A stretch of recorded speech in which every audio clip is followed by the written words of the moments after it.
कि प्रदेश में 18 से लेके 44 साल तक, क्योंकि 45 से ऊपर के आयु के हमारे नागरिकों का, वरिष्ठ नागरिकों का टीकाकरण का अभियान जारी है।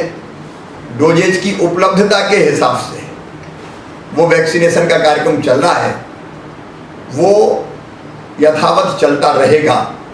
हमारी कोशिश रहेगी कि जल्दी डोजेज प्राप्त होते रहें और हम वैक्सीनेशन को और गति प्रदान करते रहें, क्योंकि संक्रमण की चेन तोड़ना नंबर 1 और वैक्सीनेशन का काम तेजी से करना नंबर 2, ये इस महामारी पर नियंत्रण करने के लिए बहुत आवश्यक है।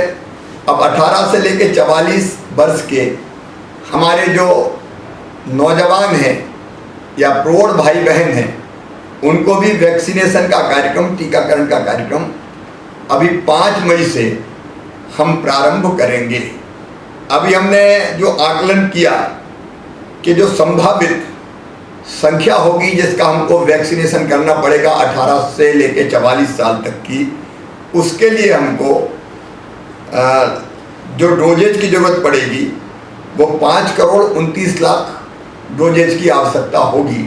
तो 5 करोड़ 29 लाख डोजेज के दोनों वैक्सीन निर्माता जो कंपनी हमारी कोविशील्ड वैक्सीन के लगभग 4 करोड़ 76 लाख और कोवैक्सीन के लगभग 52 लाख 25 हज़ार डोजेज के क्रय करने के, खरीदने के ऑर्डर हमने दे दिए हैं। और हम लगातार ये कोशिश कर रहे हैं कि दोनों वैक्सीन निर्माता serum institute of India Pune Maharashtra और भारत बायोटेक वैक्सीन हैदराबाद, ये हमको तेज़ी से सप्लाई करे।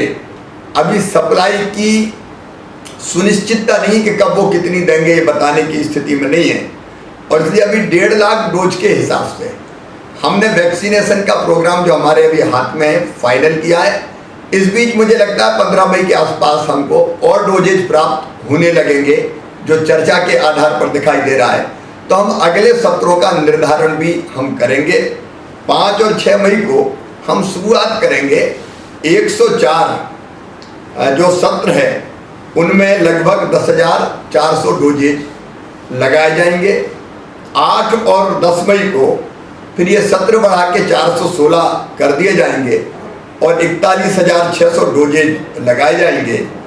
12, 13 और 15 मई को ये सत्र बढ़ा के 960 कर दिए जाएंगे और 96,000 डोजेज लगाए जाएंगे।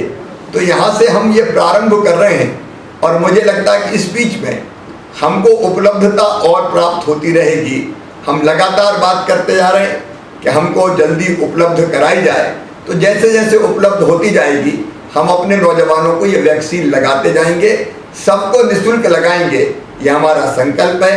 कोई नहीं छूटेगा, ये भी हमारा संकल्प है। जो हमारे पत्रकार मित्र हैं अधिमान्यता प्राप्त और उसके अलावा भी, उनको भी ये डोजेज लगाने के हम अलग से सत्रों का आयोजन करेंगे। और दोनों कंपनियों से बात करके हम इस बात की भी संभावनाएं टटोल रहे हैं कि अगर ये निश्चित समय सीमा में डोजेज की आपूर्ति हमको नहीं कर पाती, तो क्या हम 2 के अलावा इंपोर्ट करके भी कहीं से और तीसरी वैक्सीन ला सकते हैं। तो उस संभावना के भी मैंने निर्देश दिए हैं, ताकि यथासंभव हम अपने 18 से लेकर 44 साल तक के नौजवान बेटे बेटियों को भी और प्रौढ़ भाई बहनों को भी ये वैक्सीन के डोज लगा के उनको स्वस्थ रहने की आश्वस्ति दे सकें और इस महामारी से बचाने के लिए प्रतिरोधक क्षमता उनके अंदर पैदा हो, इस बात का प्रयास कर सकें। ये मुझे लगा कि हमको 5 मई से प्रारंभ करना चाहिए।